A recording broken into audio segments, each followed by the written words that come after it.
Hello Virgo, thank you for joining me for your weekly forecast for week commencing the 30th for the Sun or the Ascendant. Now Neptune continues in your sector of relating, but is forging two beautiful angles.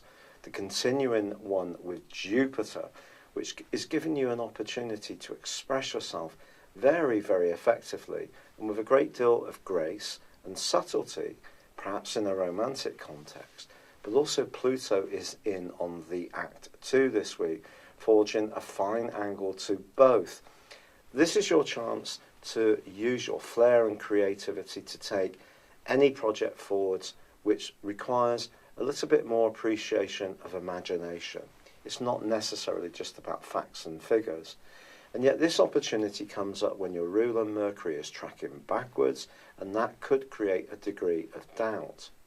It's also true that by the end of this week, the quarter moon could see you doubt a situation or a person.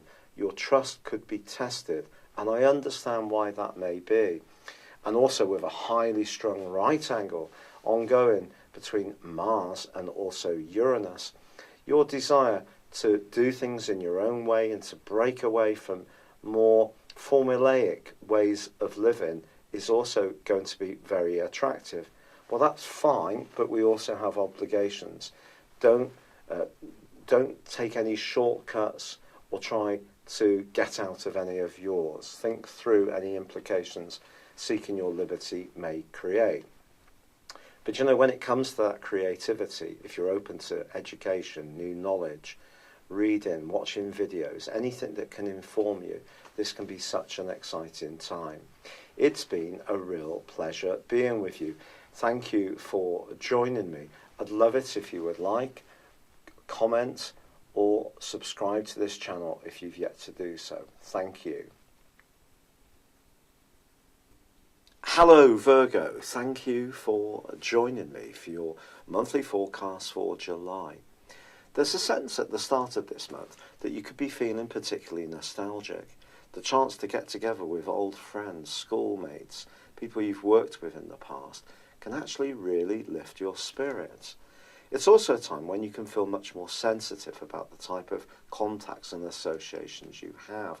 And I do feel it's going to be important in July to really embrace the whole concept of quality over quantity. But the story begins with Mercury, your ruler, in a hidden part of your scope. From the 3rd through to the 7th, Mercury's in opposition with Mars. This could see your nervous system a bit shook up during this period of days. Try to get as much rest as possible. Although the Sun is in a bubbly, friendly location, and it could be that the invitations are coming in, if you can balance these with creating enough space and time to cocoon yourself away for some moments to provide the healing and recharging you will need, I think it will be a wise thing to do. But you know, because Mars is in a very plucky part of your scope, you're not going to be short of the desire to achieve things and be really hard-working and apply yourself in that legendary way where you can really grapple with the detail of things. But there is also, of course, a big change which occurred in the middle of May concerning Uranus, which is now in a part of your horoscope which is truly exciting. Uranus in the sign of Taurus for you is all about growth, expansion and travel. But this planet is forging a brilliant link with Saturn in the 5th solar house of your situation in the sign of Capricorn. So this Earth triplicity is extremely positive for you. So if you find yourself more inquisitive this month, don't be surprised. These two will be collaborating all month to support you. Also, Neptune is in a fabulous location. If you can orientate yourself towards the relationships which really uplift you, its angle to Jupiter is the planet of enlightenment.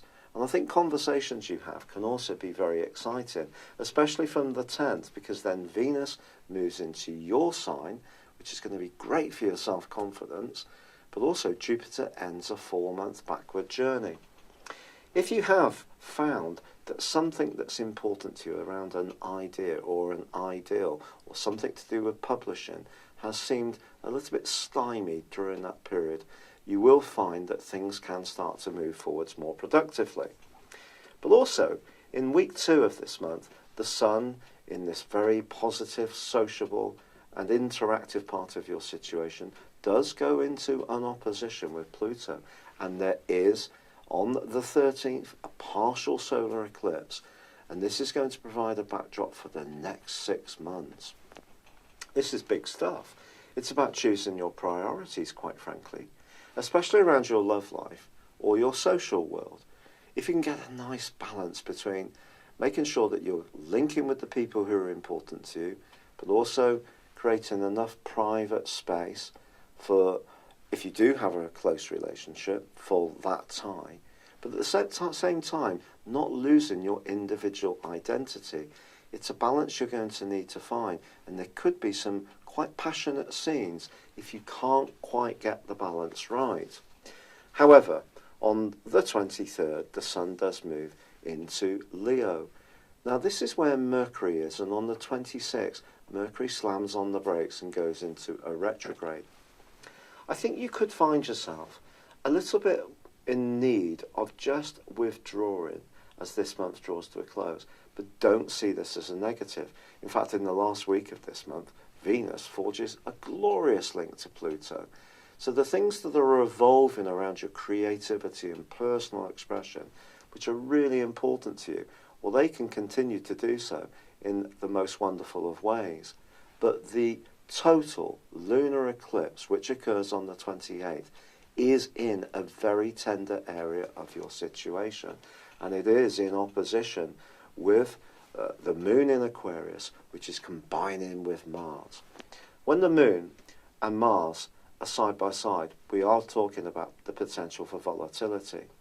So if you've been someone who's been very self-sacrificing and put the needs of other people first, always been a good egg, essentially, and conscientious, hard-working, to the extent that you're ignoring your own welfare, this particular lunar eclipse really is an opportunity over the next half year to reshape your existence. So it does create a better balance between your desire to be an expressive, free individual, which is coming from the energy in the sign of Cancer, to have good friendships and good contacts and social activity, but also do your bit at work, work hard, be conscientious, but not to the point that you're wrung out with exhaustion. And it really is something to take very, very seriously as this month draws to a close. But essentially, it is in your hands. Although the energy is coming from outside, it's still down to us to decide on our course of action. And with the information you have here, there is real opportunities to expand your situation. But I just feel at times this month, some peace and tranquility will be very good for your soul. It's been a real pleasure being with you. Thank you for joining me. I'd love it if you would like or comment on this video, or if you've yet to do so, subscribe to my channel. But for now, good luck and goodbye. Hello, thank you so much for watching my video. I'd love you to join me at my Horoscope Ace app. You can find this at www.horoscope-ace.com. You can use it through Android, iOS, Apple or Facebook. Check out your ascendant or your moon sign or download your free birth chart. There's all your favourite videos, plus there are daily, weekly, monthly and yearly horoscopes for general, love, Chinese and Indian astrology. If your passion is tarot, there's my brilliant 3-card money or love tarot readings too. And it's all there at www.horoscope-ace.com. Thank you.